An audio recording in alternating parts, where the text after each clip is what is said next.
Hello, welcome to Network 2020's discussion about Afghanistan. We're coming up on almost a year anniversary since the Taliban had retaken over, and so we're interested in really into what's happening on the humanitarian front, on the human rights front, and diplomatically. We have a fantastic today, whom I will introduce in a moment. But first, I just wanted to let those of you who are joining us for the first time, I just want to describe Network 2020 briefly for you all. So we are a New York-based but we are really an inclusive global community, and we're really trying to bridge the gap between the private community. We're really trying to take a look at innovative ideas in the foreign policy realm, in the international affairs realm, as well as work on a lot of educational programs. We are activities in addition to these briefings. The whole group just actually returned from Tunisia, where we were 10 days, so conducting research. So we do a lot of different work. So please do check out our website, follow us on social media, and share information with your friends and colleagues.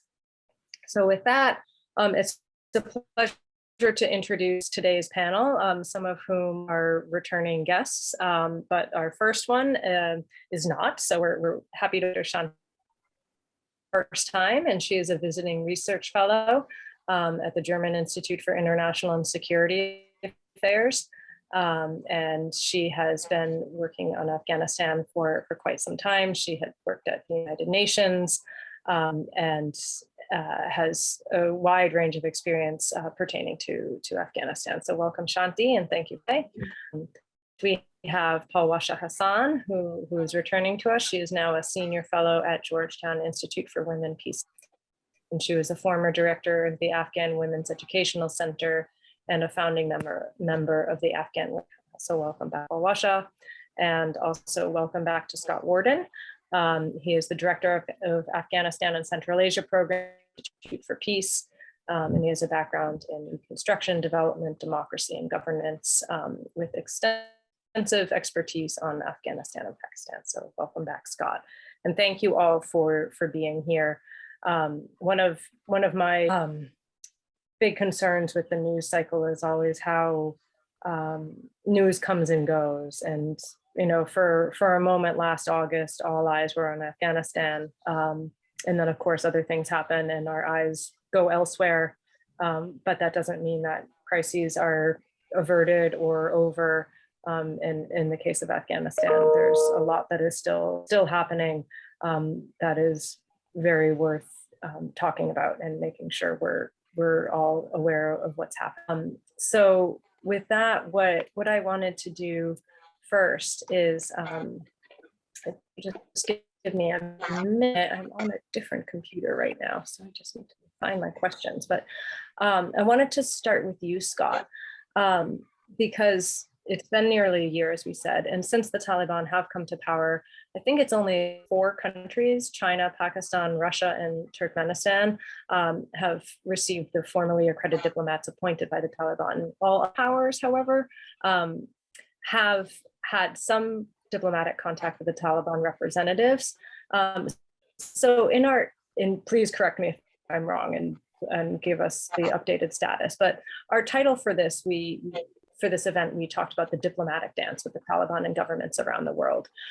So could you please just give us an overview of how countries around the world and in the region are engaging with the Taliban government at the present, and what are current US and Western countries' policy options for what's happening in Afghanistan? Thanks. That's a big question, a difficult one. First, thank you for having me back. Great to be speaking to you all and to be with these excellent other panelists.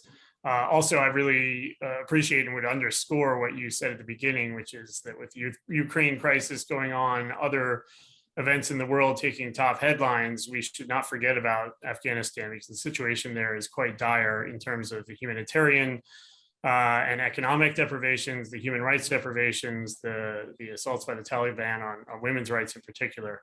So it does deserve attention, and it will get worse if it doesn't have international attention. So this is great. To answer your question, or at least try to, I would say, first of all, I think of interest in Afghanistan in terms of concentric circles. They say that you cannot choose your neighbors, but you can choose your friends.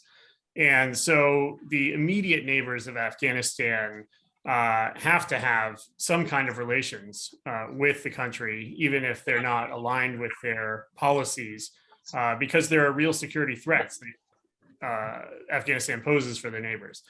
It's basically trying to contain within Afghanistan's borders, one, terrorism, two, refugees, because the neighbors don't want a large refugee crisis on their hands, which can be provoked by either a humanitarian crisis and lack of jobs, or by the human rights situation.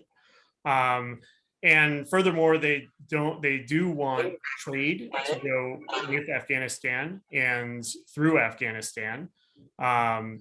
And they don't want any cross-border attacks, which have come in the past and even recently from ISIS. So the neighbors basically have a wary relationship. Now, Pakistan is different. Pakistan obviously supported the Taliban. While they don't have formal diplomatic relations or official international recognition, they are cooperating closely with the Taliban. But in general, there's a wariness on all the neighbors where they have to deal with the Taliban and they represent a threat in different ways. I think as you go further away from the borders of Afghanistan, then it's more a luxury of choice, but there are still grave concerns. Speaking about, let's say, the US and other Western allies, we care deeply about the welfare of the Afghan people, maybe even more so than the Taliban government itself, the way it's been behaving. We care about women's rights and human rights, although our ability to influence the Taliban on that is proven to be limited. And we care about counterterrorism, because either a collapse of governance in Afghanistan or Taliban direct support for Al-Qaeda, for ISIS, could make it a safe haven for attacks on the US or our allies. So, to conclude, I would say that the difficulty for the US is we still retain significant security, human rights, and stability interests in Afghanistan, but our ability to affect events there is now vastly limited without our troops in the country. And so we've been engaging, our diplomats have been engaging with the Taliban to convey our expectations and our demands in terms of girls in school, in terms of counterterrorism. But we can see that the Taliban are slow to respond. And the question that faces everybody is, what can we do about that? Right, thank you. And hopefully we can dig into that question a little bit later. Right now, I'm going to turn to you, Palwasha. Scott mentioned, obviously, the humanitarian crisis, as well as, front.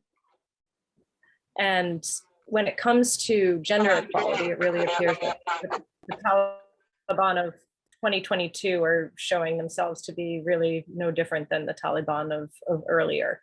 So what is your understanding of the current situation on the ground in Afghanistan from the humanitarian and human rights perspectives, and from this perspective and experience of women and girls there following months of Taliban rule? Thank you, Courtney. I think where we are standing here today in Afghanistan, unfortunately, it is a clear regression and setback on what Taliban rule was in earlier days or in their previous terms. The civic spaces are shrinking, women's rights and general human rights are violated hugely by the de facto authorities, and also their spreaded group of people who doesn't seem to be under this one control. The member of the previous government and security are killed arbitrarily. Human rights activists are arrested. So the general situation is very grim, especially where it comes to women's rights. We see that secondary schools are banned for girls. There is a huge impediment involvement in the work, mobility rights of women are under questions in several levels. Overall, it's a grim human rights situation on the ground. And it is coming every day through social media, the news, and also through our everyday contact with women. There is a general environment of fear in Afghanistan. However, we cannot divorce this situation from humanitarian on the ground as well. And that is like half of the population are now in risk of starvation, hunger, and that is a humanitarian situation which already exists because of the drought, several other problems. But of course, the political environment in Afghanistan compounds that, because it is not the same the way that world was in contact in Afghanistan to deliver humanitarian assistance there. It's so much curtailed and difficult to reach out there. Security to a certain level is improved, but if you see it on the personal level, it is not the same, because women don't feel, for instance, safe to travel, or they are not allowed to do that. So that making it difficult to see how people view security, for instance. And we still have a lot of others, like including judges, lawyers, human rights activists who are constantly under pressure and living under fear. So overall, unfortunately, there is not improvement, and it is a regression to what Taliban was in their first round. Thank you.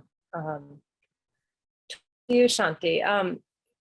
Talk about some of the factors that have led to the humanitarian disaster, and also give us just a better scale of the crises.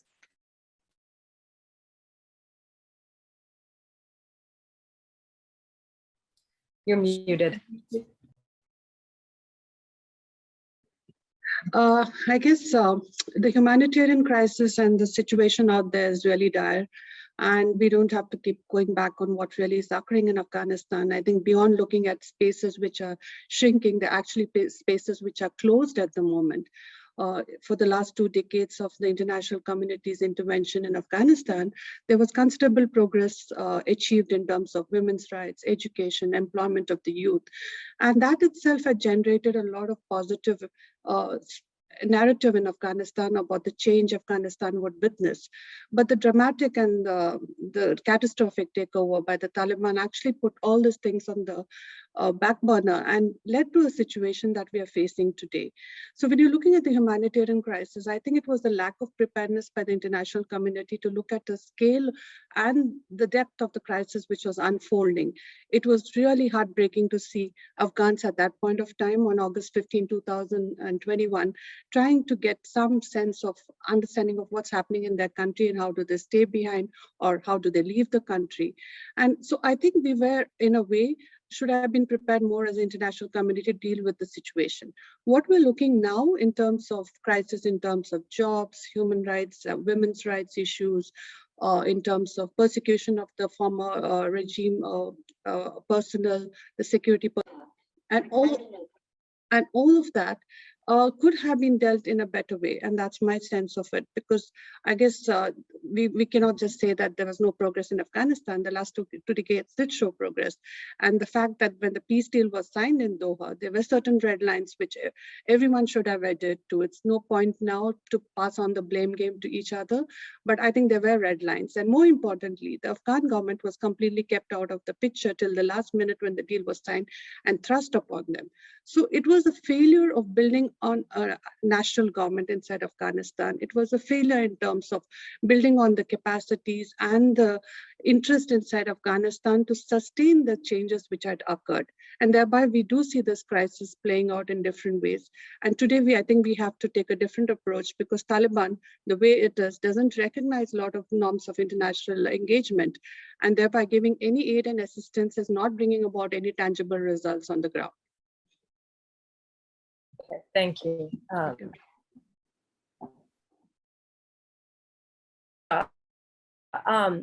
In terms of the, this sort of – tangible results on the ground, regional organizations are, are able to have an impact in terms of supporting women, girls, and then also on it, we've talked about how all eyes have been on Ukraine for much of the, but our international actors playing a role in local groups and organizations in Afghanistan, what's happening on the ground, and has the Ukraine crisis impacted what's been happening as well.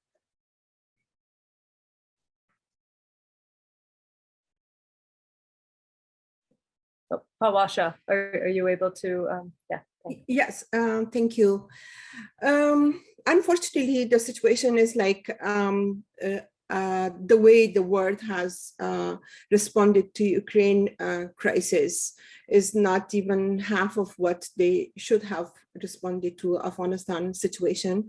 And the way the world is dealing with Afghanistan is only dealing with humanitarian crisis alone, while the humanitarian political crisis cannot be separated. It's very much connected to each other. The way some of that decision has been taken is not really helping to change the situation. It may help with immediate needs in certain level and very expensive, and sometimes even not in the correct way. For instance, the Afghanistan Reserve Fund has been decided to partly send to Afghanistan for humanitarian support. That was a decision which was not really correct for what Afghanistan could be in a problem for longer term if the economic institution being not supported, if the political situation not be given attention. We cannot respond to people's suffering just by one-time support given to the people. I think we have the whole economy and fall down. So coming back to the situation of women agencies, organizations, and local organizations that existed in Afghanistan, civil society, and especially NGO sector or nonprofit sector has been always a very vital partners in the development of the country, in the uplift of women situation. Unfortunately, there is a huge suffering now among these organizations, these agencies, because there is no, the way the sanctions and also some of the left taken by the treasuries to send some funding to Afghanistan, it is going through UN or international organizations. So local organization doesn't have the same level of access to resources and support. And in this between, I think women organization in particularly in danger, because on one side, it is Taliban hard rules on women organization, on their activities. On another side, there is no international support. So it's just like a place between rock and hard place, that sort of situation for women organizations. It's important that keeping in consideration what these organizations, which are suitable for the women growth, for their agency, for their survival in Afghanistan, be given the necessary support so they keep sustaining, keep continuing functioning. Of course, the situation is not easy. One can ask the question whether Taliban will allow them. No, they don't allow in many places. Women organizations are under huge scrutiny. Women organizations were the first one where the funding has been, banks has been frozen for them and all that. But those who can, women has learned in last 40 years how to survive under difficult circumstances. There are many experiences in the education, for instance. We have online education, we have underground schooling experience by women. There are many ways that we can continue with supporting women activities, whether it is their economic entrepreneurship, whether it is their social entrepreneurship, and that hasn't been given attention the way it should be. There have been some advocacy which is going by Afghan women abroad, and some windows has opened, but I don't think those are sufficient, are still taking in consideration some of the difficult environment around these organizations. For instance, we should keep in mind how the transactions are taking place, or the way funding are announced for the application process is very difficult. For instance, we were talking about one of the UN agencies, like maybe they are giving $40,000 or $50,000, but their pages for filling those forms for application is maybe 30 or 50 pages, which is so difficult for a local organization. With so much brain drain which has happened, we should also keep that in mind, how to connect back these women back with their institution inside Afghanistan, how to bridge those linkages. There are several ways that we are still not at loss if we give attention, and to make sure that support women groups, also local organization for their social networks, for their civic activities. We see on and off activities by some organization inside Afghanistan. I think that should be encouraged, because we have to create that dialogue between Taliban, between the communities, and these organizations can actually take care of that. But they need that necessary support, which is not given to them. And we are very much stuck with what Taliban are doing or what their policies are. We cannot leave women of Afghanistan and the situation of people of Afghanistan who are kind of like being hijacked to the situation. And there are millions of people who are suffering. So it's important to work on the parallel support system for them, but also not forget about the political solution to the whole issue. There are still leverages, may be limited, but there are ways to work around that to ensure that Taliban changes their policy and listen to the word, and also maybe some of the regional power, including Pakistan and other countries who are more closely in working or in contact with Taliban. Sometimes you're seeing the ambassador of Pakistan are more active than maybe any minister inside Afghanistan. So it doesn't mean they're always at the suffering end, they're also in the controlling end. So it's important to use that sort of leverage, the way Pakistan, for instance, need international economic support through World Bank, through IMF and others. All those leverages should be used, how to work with or engage with Taliban in a way that women's rights are restored and the civil society and generally human rights in Afghanistan are respected and protected. Thank you. Thank you. Yeah. So there's both that short-term structural issues in terms of how to actually get any sort of aid in a constrained environment to local organizations, and the longer term diplomatic problem. And you brought up the region, which is great, because I actually wanted to turn to Scott about that. Obviously, regional governments are keeping a close eye on the situation in Afghanistan. Palwasha just mentioned Pakistan in particular is being quite active. So do you mind just digging in for us, who are some of the players, what are their concerns, and what is that tipping point at which other countries might feel the need to maybe not intervene, but take different steps that we might not have planned for?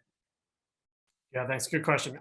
I'll start with Pakistan. I mean, they're the most influential over the Taliban, and certainly have supported the Taliban, were key to their victory over time. I think Pakistan might be having a little bit of buyer's remorse right now, however, because they have different reasons for why they supported the Taliban.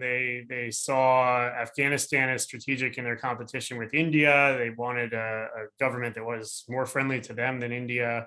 There's a few different reasons. Right now, though, I think that the absolute victory and the swift victory of the Taliban took them a bit by surprise. And the Taliban might have too much power and too much control, even for Pakistan's interests. And I say that because now they're dealing with a cross-border insurgency from Afghanistan into Pakistan. So there's the TTP or the Pakistani Taliban that have been launching attacks within Pakistan and are destabilizing force. And then, bizarre role reversal, the Taliban have offered to broker, and they now have brokered a ceasefire between the TTP and Pakistan. So, here Pakistan works so hard to get the Taliban to have more of a share of power in Afghanistan, and then they wind up having to go to the Taliban for help with their own domestic security. So that's one problem that Pakistan has that they're trying to manage. More generally, at the end of the day, the Taliban are Afghans and they're nationalists. And there's been a longstanding rivalry between Afghanistan and Pakistan. There's a disputed border, the Durand Line, that no Afghan government, whether it's Karzai or Ghani, or now it seems the Taliban, are willing to recognize, yet Pakistan wants it recognized. So there are these tensions. And then, as I mentioned before, if the Taliban fail to govern Afghanistan in a minimal way, setting aside human rights, just from an economic standpoint, refugees are more likely to go to Pakistan and be a burden on their state than anywhere else. So that's a mixed relationship. More briefly, I would say Iran has quite a bit of influence on different groups within the country. They're traditional extreme rivals of the Taliban. They've cooperated with them tactically during the insurgency because Iran also was against the US. So they were playing a game of trying not to have the US succeed, or not too much, but I think they also regret the Taliban's victory. So Iran cares about smuggling, they care about drugs coming over the Afghan border, and ideologically and religiously, they're not aligned with Taliban rule. Uzbekistan is probably the most significant player in Central Asia. They're more neutral. Their interest is much more security and trade, which is to say they don't want security threats or terrorist groups coming over their border. But they also stand to benefit if they can export power, energy, or goods. And then China, I would add as kind of in the background behind Pakistan. China and Pakistan are close allies. China obviously has a longer term plan to dominate the Asian region. They've spent a lot of money on infrastructure investment in both Pakistan and Central Asia. If there was peace and stability, then a linkage through Afghanistan would be in their interests. On the other hand, China, I don't think wants to take any economic or even political risk to overtly back the Taliban. They more want stability and Pakistan to succeed. So anyway, that was a tour de raison of the region. But I think that as far as the red line goes, everybody has their different red lines. But as I mentioned at the outset, the goal of the region is to prevent bad things from coming out of the borders of Afghanistan. And number one is terrorism. I would say two is refugees, and three would be smuggling in form of drugs, weapons, and so forth.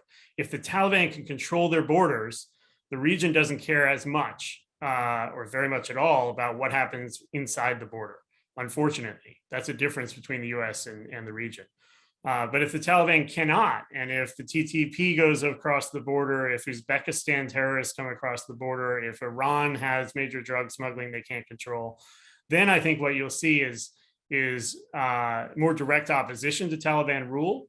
And that could mean funding proxy groups, different ethnic groups. I haven't mentioned how the Taliban are Pashtun and they're not including other ethnic or political groups. So there are proxies that could be supported and that have fueled civil wars in Afghanistan for decades. So that's kind of the other risk factor, a more all-out civil war. If the neighbors in the region feel like their interests aren't protected by the Taliban, they'll pay somebody else to fight them. All right. Thank you. On that note, one last question before I turn to the Q&A box. Shanthie, you started to touch on this a little bit before when you were talking about what happened in Doha, but what are some of the lessons, if any, that you think any of the governments that have had a stake in Afghanistan, what have they learned? And what does that mean for the situation on the ground in the future? Well, I think it sounds a bit cliched when we talk about lessons learned, because I don't think anyone learns anything and we keep repeating those mistakes. So when you look at international interventions, I don't think there really is a template of what you really want to achieve.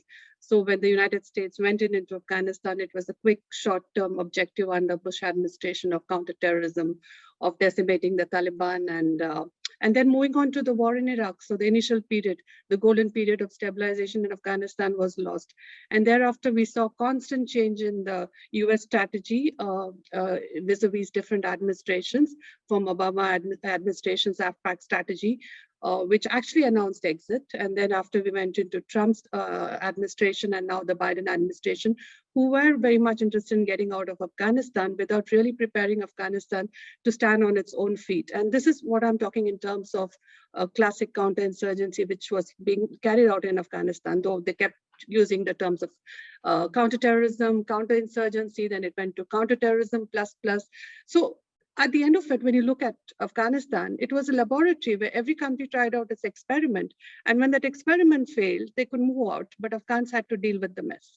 And that's the unfortunate situation. So I think that's one lesson learned, that when you intervene in a country which is traditional and which has its own ways of doing things, and is also in a conflict-ridden situation, Afghanistan was when US intervened in 2001, we need to look at those dynamics. Announcing a country to be post-conflict situation when there was an ongoing conflict was, I think, a fundamental mistake. So the way the international aid and international assistance was given to Afghanistan created more problems. In terms of delivery, how much did really Afghans receive on the ground? I've been to the provinces, I've seen the rural areas, very little impact. I mean, most of the money went into the country, was siphoned off at various levels, either through contracting, subcontracting, and the corruption between the Afghan elite, that they didn't really make the impact it should have. So, and then add to that, on the security front, you have this differing ideas of how do you achieve security. You also built on Afghan security forces based on different countries' models and experimentations. So really and hardly a unity of effort of what you wanted to achieve. 52 countries with NATO, Operation Enduring Freedom, some countries aligned with the US and the fighting countries, and others having differing perception, didn't actually help achieve security in Afghanistan. So, when you look at and then more importantly, when you look at the economics, that's where I think has been a fundamental failure. And if any lessons learned would be in actually an economic stabilization, which should have been the key factor in terms of stabilizing that country. There was hardly any money first going through the Afghan budget, and whatever went through did not actually reach the people. So the international community went through giving money through the NGOs and civil society organizations, and thereby we created a parallel system of governance instead of actually building the Afghan government's capacities and institutions. So institution building was clearly lacking. So thereby when the collapse occurred, it occurred so dramatically that the institutions just failed to hold on to anything. You can't blame the Afghan security forces for not fighting, because the peace deal actually said that you have to accept the Taliban. So when you talk to the soldiers there, they were like, we don't fight the Taliban, so what do we do? And then when you look at the political dynamics, the entire experiment of having a very centralized presidential system, which was initially necessary, should have moved into being more representative and parliamentary form of government in the later years. And that over-centralization also created problems because it was not in sync with the local political systems in Afghanistan. Thirdly, the economic revenue generation systems. There was hardly anything grown or produced or manufactured inside Afghanistan. So most of it was dependent on aid, and aid itself creates that dependency whereby Afghanistan continued being a rentier state. So it didn't have anything which was essential for a running of a modern functioning state. And thereby when the collapse occurred, it occurred the way it unfolded. And that I think are the lessons learned. But going forward, I think if you have to look at the terms of engagement with Taliban, it's one entity which will be very difficult to deal with, and all of us know that. Though certain UN agencies have been able to make certain amount of outreach and have been able to deliver aid, especially UNHCR and all of those who are closely associated with the refugees and the IDPs. Certain countries have also established contact, but the fact is that what are they achieving on the ground in terms of bringing about certain changes, be it in terms of the rights of the women, the girl children, the employment opportunities, the freedom of press. I think that has not been clearly laid out. So any medium to long-term strategy needs to consider this factor. On the political side, I think, which is more important, because a lot of groups which are mushrooming inside Afghanistan in terms of opposition to the regime, we need an inclusive government. And I think that is something the international community will have to work in the medium to long term, because it might not be easy now, but there are avenues. For instance, there are divisions within the Taliban which are playing out in various ways. There are various groups which are working at cross purposes, but also aligned in terms of having a different political system. And ultimately, it's for the Afghans to decide what kind of government they have and what they should be having in the future. Because if you look at what Afghanistan is going through today, it's a government which has been imposed on the people. There was fatigue. they were absolutely left with no option but to accept Taliban in the form they are today. So the medium to long-term strategy will have to take care of these issues, starting with the political, which is looking at an inclusive government, which incorporates these groups which are representative of the voices of the Afghan people. And on the economics, I think we need to look more in terms of how the aid is delivered and made it accountable to bringing about economic alternatives to Afghans. And on the security, the linkages with the Taliban, with the Al-Qaeda and the rest of the groups, including the presence of ISIS, will have to be dealt with very carefully through a well-crafted engagement strategy. I think I'll just stop. Quite a few on the plate. Thank you. I'm turning to the Q&A box now, but I'm going to the first question I want to take is actually it's pulling off of what you were just talking about, Shanthie, about the aid and how that was delivered, and the questioner wants to. I mean, it's more musings, but they want to know, you know, they're under the impression that a lot of aid, sort of like, as you said, Shanthie, was not actually invested in the society, in the institutions, as you pointed out. And so I'd like to turn to you, Palwasha, to get a sense from, you know, from your perspective, you know, having been on the ground during that time period, been in civil society and education, you know, there was a tremendous amount of money that was flowing into Afghanistan at the time. The questioner wants to know if there are any avenues to rectify sort of that, you know, what Shanthie referred to as that siphoning off in different areas. You know, what is your view from the ground, and what would you recommend, you know, having lived through that influx and seeing, you know, what worked and what didn't? First of all, despite of all those challenges and setbacks, shortcoming, I would say there was a huge differences that was made through international support in Afghanistan. You just see on the education, for instance, we hardly had like 1.5 million children, only boys going to school, and it was changed to 9 million children have access to education, for instance. Or we had reduction in maternal mortality rate that has been huge, from 1,600 to 450 in 100,000. That has been not ideal, but a huge reduction that has happened. The growth of women organizations, women participation, for instance, in politics alone, we had 28% of women in parliament, and we had women in all levels of the society. We have been on some track of development, especially with maybe a lot of short back of the Ghani's government. There were good projects as well, like including management of water resources inside Afghanistan, creating those other alternatives, routes for businesses in north and south. Those were some of the things which happened on the positive side. Yes, corruption was huge, and I think especially in the last days of the last Republic government in Afghanistan, unfortunately, that has been huge. And the way I would not agree with Shanthie regarding like there has been a parallel situation with civil society or the, let's say, NGO versus government, because only NGOs had 20% of budget funding, and on budget 80% was going to government. But what international governments, international support and Afghanistan government failed to manage was the corruption. And I think we, like for instance, in the school area, like there were supposed to be 11 million children going to school, and it was not actually that reason.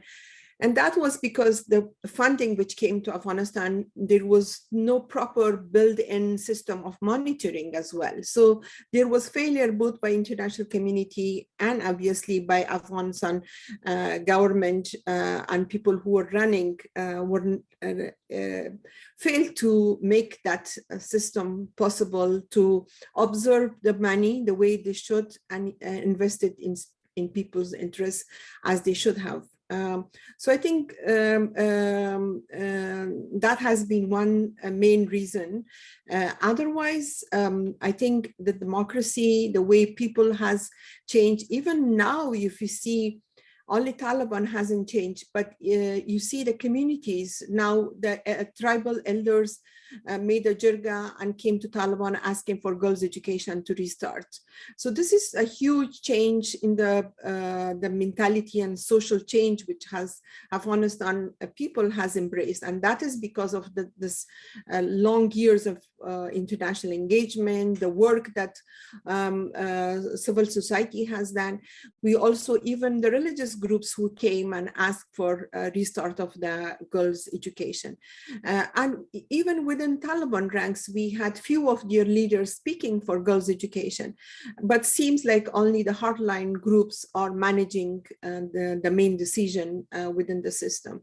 So I wouldn't say like overall it was a total failure in Afghanistan because of all these engagement in previous years. A lot of remarkable benchmarks for improvement in the society happen. And the biggest one is the way the leadership among young people and women has came into politics, into social level. That has been tremendous for anywhere else in the world.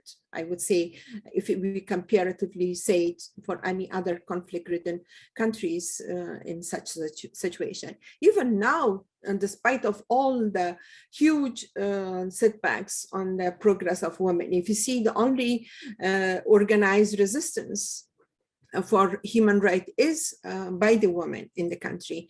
And this says all the years of development and leadership that women has managed to embrace the foreign support which was available to them. Unfortunately, by some shortcoming decisions in the politics internationally, suddenly we were abandoned. Troops were withdrawn without in placing a proper process of peace building and peace dialogue, which should have happened between Afghans, because the initial deal was only about US and Taliban, and the actual peace talk should have happened. Then it didn't happen. I think we have to give peace again a chance. There should be an engagement only in that regard with the current authority and also other political sides, but also to all other sides like women groups, civil society actors, which were taken out and isolated in the process. They should be given a chance to say, have a say in the future of the country, in the stability, and that process should be available to them to make that difference. Thank you, Palwasha. Scott, turning to you, we have a question in the questioner that, the premise is the fact that the US seems to be, trying to disengage from long wars or not get involved in them to begin with.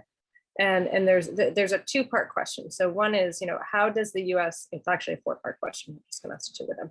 How does the US expect to convince Afghans and people in the neighborhood like India that it is invested in Afghanistan's future and not just paying lip service? And if you can answer this, to whom do you talk in Afghanistan in order to exert influence on and work with the Taliban and some of the other stakeholders?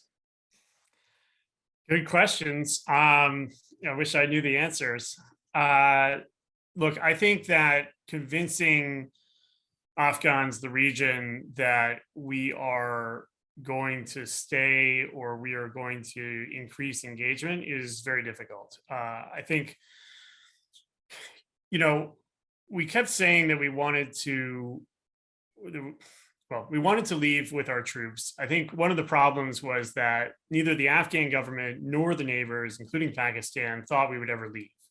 There's a lot of discussion from my many trips to the region, particularly those there say, look, the US invested whatever it is, $1 trillion over 20 years to try to build the country, to try to build up Afghanistan as an ally in a dangerous region when we have rivalries with Russia, China, Iran.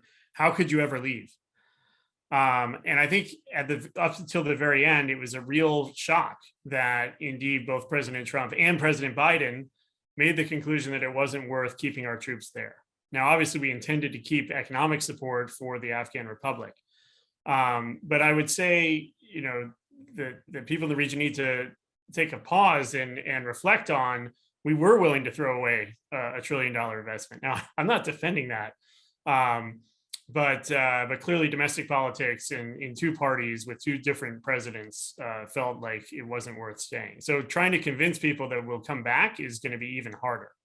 I think that what is convincing is true is that the US retains enduring strong interests in the region and in Afghanistan. And as I said, there are human rights concerns, there are also security concerns. And it's not just whether Al-Qaeda re-establishes a base or whether ISIS launches an attack on the US.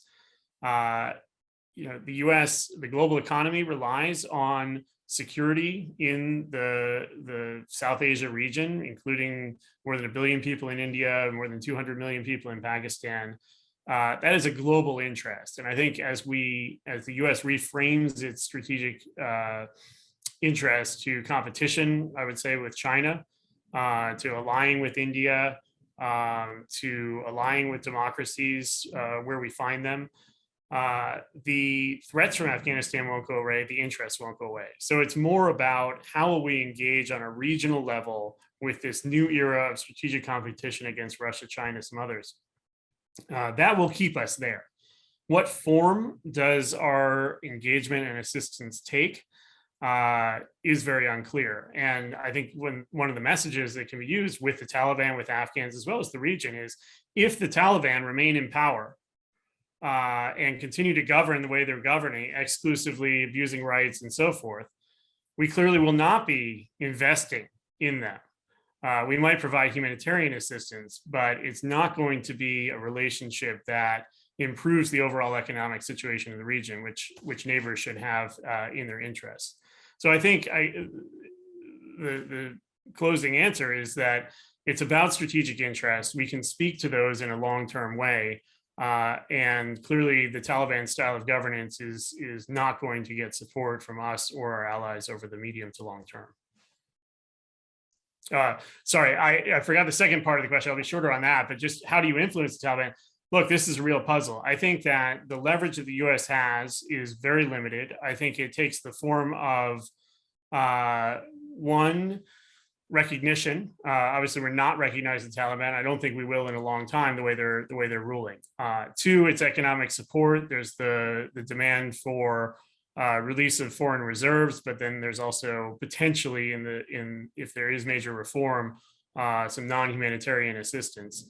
So that is our leverage. That won't be. We've seen so far that the Taliban won't be transactional about it.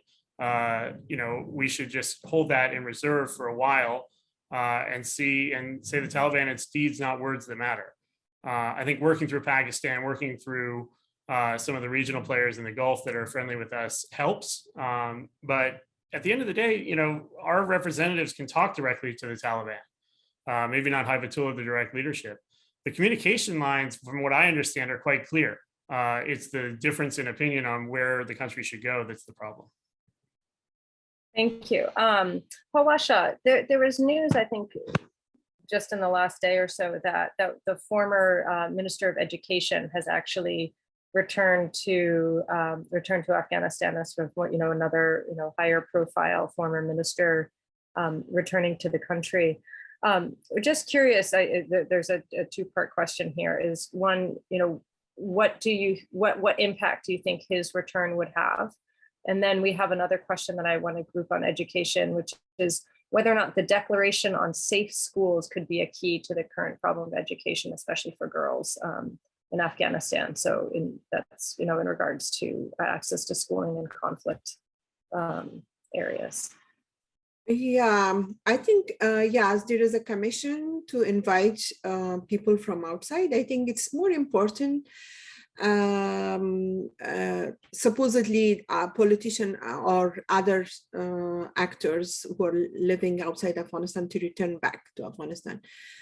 I think more than that, it is important that Taliban ensure the safety of people who are already living in Afghanistan.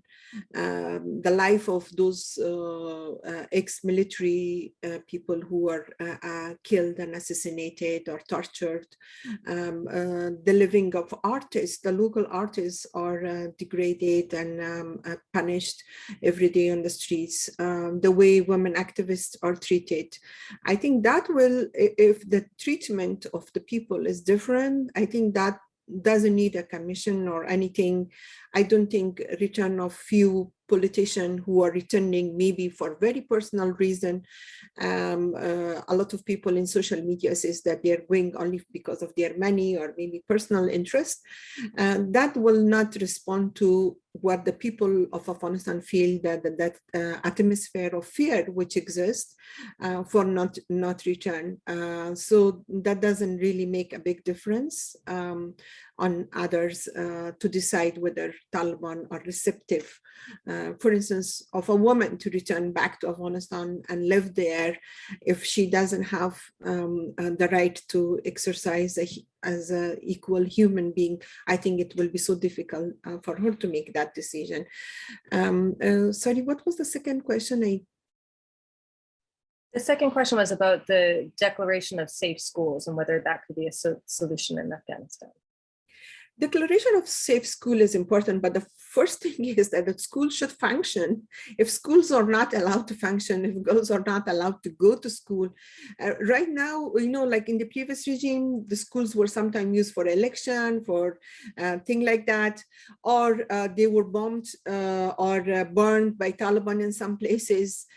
Yes, school should be safe, teachers should be safe, and students should feel safe to return back to school. But for that, it's important that Taliban take up a clear strategy, not to keep waiting and waiting every time they says, oh, we have a good news in 1 month, in 2 months, and then no good news.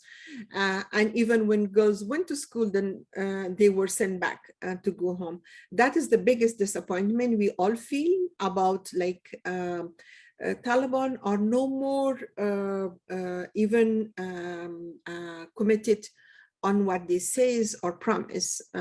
So they have to show concrete decisions which they themselves abide by, and then that will develop the trust that they need to develop with people, which at this point, unfortunately, is not the case. Thank you. We have a few minutes left, and so I wanted to turn to you all with one question that hopefully we can go around and answer, Shanthie, Scott, and then Palwasha.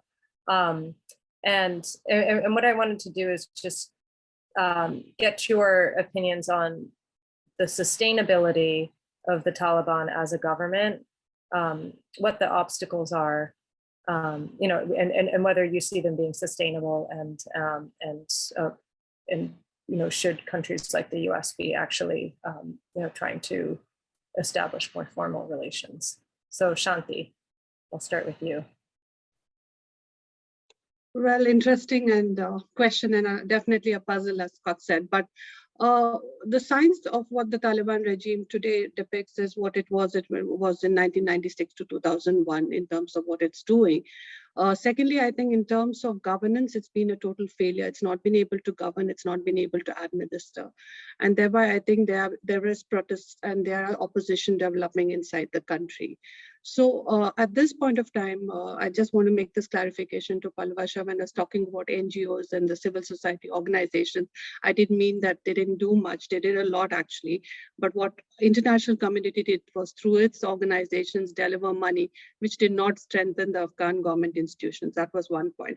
So herein, again, if we repeat this instance, or we take on aid and assistance as a tool by which we can deliver humanitarian assistance, it might be useful in the short term because people really need that assistance on the ground. The second level is to look at engagement between the moderates and the Taliban, and moderates and the hardliners in the Taliban, because Taliban is not a monolithic organization. It was not. There were differences even before they came to power. So now with the moderates who are willing to engage at a certain level, I think we need to work with them in terms of building that trust. And I think I really agree with Palwasha when we talked about this whole peace building exercise and the peace deal which was signed. There was really not peace talks and peace dialogues which occurred inside Afghanistan, which Afghanistan needed. So maybe it's a time now for the moderates in the Taliban to reach out to the Afghans in terms of building the trust if they're the Afghans. So what happens is at the moment when you give them money, we're not sure how it's being delivered. And at the same time, the humanitarian organizations are working, but are not able to do as much as they want to do. So I think a common ground here in terms of making a deal with the Taliban that, you have to govern this country, you have to achieve certain levels of administration of a state in whatever form you want, but you have to build the trust of Afghans. And the last 2 decades, what we saw was there was progress, though the progress was fragile, but we did see a lot of positive stories. And there are people there who want to carry those stories forward and want to make a difference. So if we have to connect those people with the moderate Taliban, I think that will enlarge in the canvas of engagement. It will be difficult because there will be hardliners like the Haqqani networks who will be opposed to a lot of things, but there are ways and means of working within the Taliban, of bringing them to some kind of understanding of what the Afghans really want. And I had one interview way back in 2012 with Maulvi Kalamuddin, and somehow I got a sense that that engagement could be worked through talking to them in different ways and using those pressure points that you can and you should be able to do that. And lastly, and more importantly, I think the international community has been very quiet about the inclusive government, and I think we should be working on that, because ultimate goal of Afghanistan is to have a government which the Afghans want, not what outsiders want. So I think we should be putting this forward and moving in the medium to long-term strategy towards an inclusive government. So I'll stop here. Thank you. Yeah, Scott, is the Taliban government sustainable? No. The longer answer is, I think how long is it sustainable is a changing question. And unfortunately, my timeline keeps getting longer, from 6 months to a year to now maybe 3 to 5 years, I'm sorry to say. But at USIP, we look at conflict from what are the basic drivers of conflict, and that has been the same in Afghanistan for decades. And you look at the ethnic and political exclusion as a driver of conflict. The Taliban are exacerbating that. I agree with what Shanthie said about the need for inclusion. They're going the opposite way. Afghanistan has been dependent on foreign assistance from whatever power for decades. The Taliban are less able to get foreign assistance from anyone than any of the previous governments. And then, even though Afghanistan has not been rich in services, expectations, as Palwasha said, have increased, justifiably so. The Taliban are less able to deliver services to people and do it equitably than any government in the past. I think what's striking is, unfortunately, the political opposition is so scattered and crushed by the sudden victory that there's no alternative right now. But there will be, because for all the reasons I said, the Taliban are unable to govern the country, and I don't see they have the tools to do so. All right, Palwasha, you get the final word. I think it depends what is Taliban's vision of governance, because right now it seems like all their policies are very self-destructive. They don't abide by their own words, or for instance, education, secondary education in Afghanistan, for instance, has always been a segregated spaces for girls or for and boys. So I actually don't see the reason, even by their own standards, why certain things that they're doing. It seems like they're doing like self-destruction themselves. So that shows like a very short life for anything if they really aims towards governance. But I see longer existence for them as as a group who are creating fear and terror, and instead of real government. Because if you really want to have governance, you have to have trust and support and services for the people. The only strategy so far was all about how to increase restriction against women, more hijab and all that. So even, okay, you cover women head to toe, but how is that serving her bread on the table? They don't think as a real statesmanship, they lack that.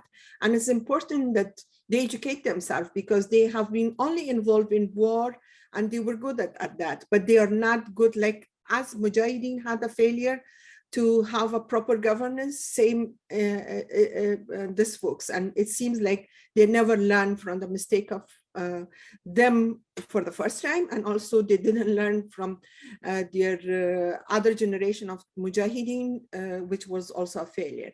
I think it is time for them to rethink about themselves and think how they could be less self-destructive to themselves, leave alone the people of Afghanistan.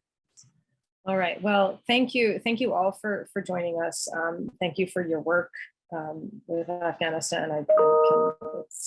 I can imagine it's heartbreaking every day. So thank you for doing what you're doing and for joining us today. Just so you know, our next briefing, our upcoming briefing is the missing middle, and so we're really going to be delving into how middle powers are shaping the new world order. Particularly in light of Russia's invasion of Afghanistan. So please do join us for that. That's on Thursday, June 23rd. And again, Scott, Shanthie, Palwasha, thank you so much for joining us today. Really, really appreciate it. Thank you. Thank you. Thank you.